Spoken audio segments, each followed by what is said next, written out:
Bonjour, je suis Jonathan, ingénieur en vente Netgear.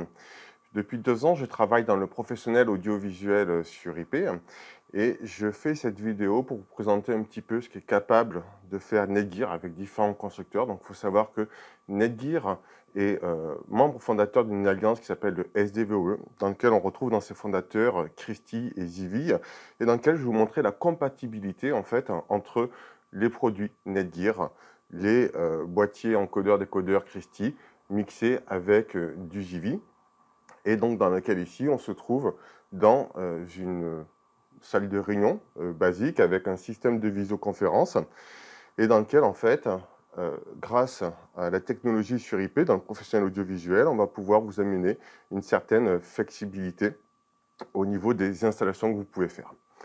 Donc ici en fait, on a tout simplement donc notre télé 4K, un Sonos Beam dans lequel en fait j'ai du HDMI ARC, et donc dans lequel je vous ferai une petite démo aussi au niveau du son. Et donc ici j'ai un décodeur Tera de chez Christie, dans lequel en fait j'ai mon émulsion électrique. Ici normalement c'est une arrivée fibre, et en fait j'ai tout simplement mis un petit module qui va convertir en fait de la fibre en RJ45, et j'ai mon HDMI qui est connecté sur l'écran. Et donc en fait, dans une autre salle, j'ai ma régie. Je vous montrerai tout à l'heure sur un mur d'image en fait, dans lequel j'ai une source audio, source vidéo et audio, et dans lequel je vais récupérer les flux en fait. Donc là c'est un BrightSign en fait qui récupère le flux actuellement. Et moi dans ma salle de réunion, mes salles de réunion, avec mes différents écrans de mes salles de réunion, je vais vouloir diffuser en fait la présentation de mon PDG, Patrick Lowe. Et donc, je vais venir chercher en fait le fameux flux qui est diffusé par un streamer. Je vais faire le glisser en fait sur mes écrans, et vous avez vu que directement, sans noir, hein, j'ai eu un changement de mon image qui a été de suite.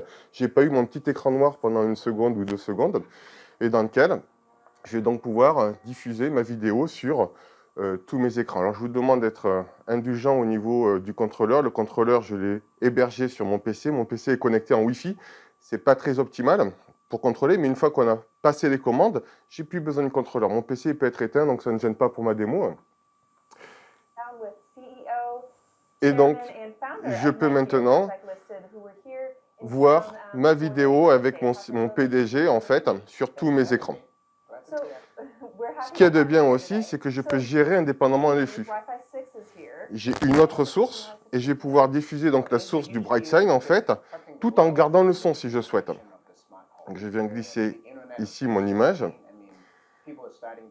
J'ai donc mon image, et à travers le HDMI ARC, j'ai bien ma bande sonore de mon image originale.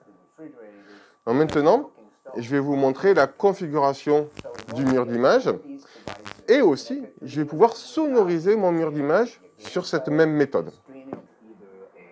Donc voici le mur d'image.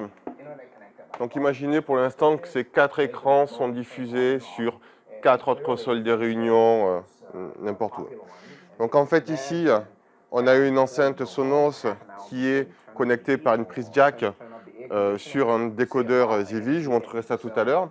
Ici, j'ai un encodeur Tera que je n'utilise pas. J'utilise cet encodeur Tera qui diffuse en fait cette vidéo YouTube. Donc, je vais couper le son. Et ici, j'ai donc 4 écrans Christie Digital avec des bords fins. Ici, j'ai les 4 décodeurs Zivi où en fait on est relié en HDMI sur les écrans. On aurait très bien pu mettre ces décodeurs directement derrière les écrans. Et ici, j'ai donc une prise jack qui me permet en fait de relier l'enceinte Sonos pour sonoriser mon mur d'image. Et tout à l'heure, je vous ferai le mur d'image. Ici, on a un encodeur Zivi avec le BrightSign. Donc là où vous avez vu les vidéos teaser Netgear, eh bien c'était diffusé grâce à cet encodeur. Donc vous notez que j'avais un encodeur Zivi avec un Tera dans ma salle de réunion. Il n'y avait pas de souci, j'ai récupéré bien mon flux. On voit qu'ici mon encodeur Tera envoie aussi des flux sur les décodeurs Zivi. Il n'y a aucun problème de compatibilité. Ici, j'ai le switch modulaire M4300 96X, un switch qui est fait pour le professionnel audiovisuel. Donc une variété de switch, et dans la particularité de celui-ci, c'est qu'il est modulaire. On va mettre des cartes cuivre multi-gig, donc 2,5, 5 gigabits sur du câble catégorie 5, 10 gigabits sur du câble catégorie 6. On va pouvoir aussi faire du PoE sur du 10 gigabits. On va avoir des modules fibres SFP, SFP+. Certains constructeurs de l'alliance SDVoE ont aussi fabriqué des modules avec directement les ports HDMI qui viennent imbriquer dans le switch Netgear. Pour reprendre cette démo, je vais quand même vous remontrer à nouveau la bascule des écrans. Vous voyez que c'est instantané. De façon instantanée, j'ai ma vidéo qui a switché au niveau de la source, qui a changé sa source sans écran noir. Alors maintenant, je vais créer un mur d'image. Alors, il faut juste que je fasse glisser en fait mes écrans dans des petites cases et je glisse ma source.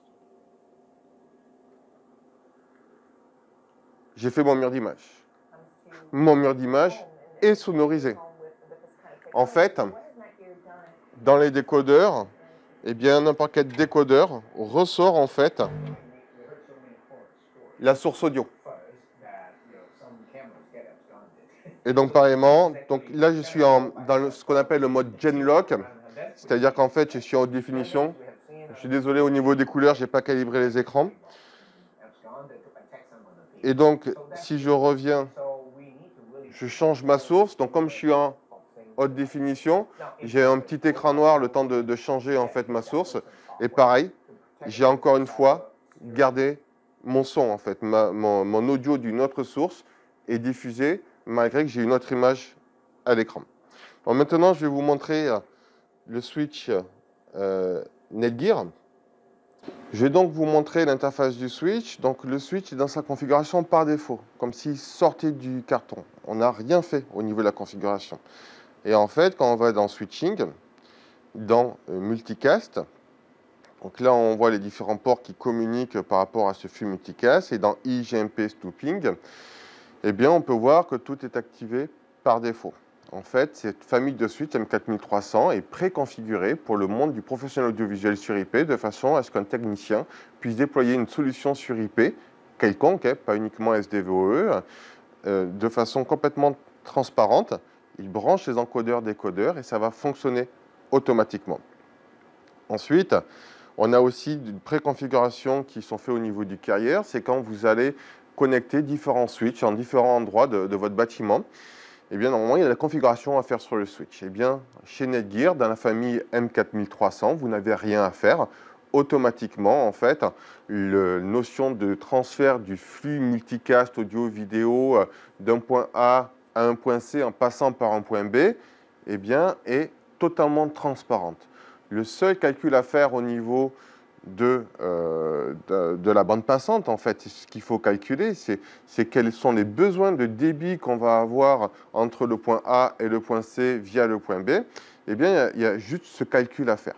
Donc, Netgear est disponible pour vous aider à créer ce design, cette infrastructure audio-vidéo sur IP.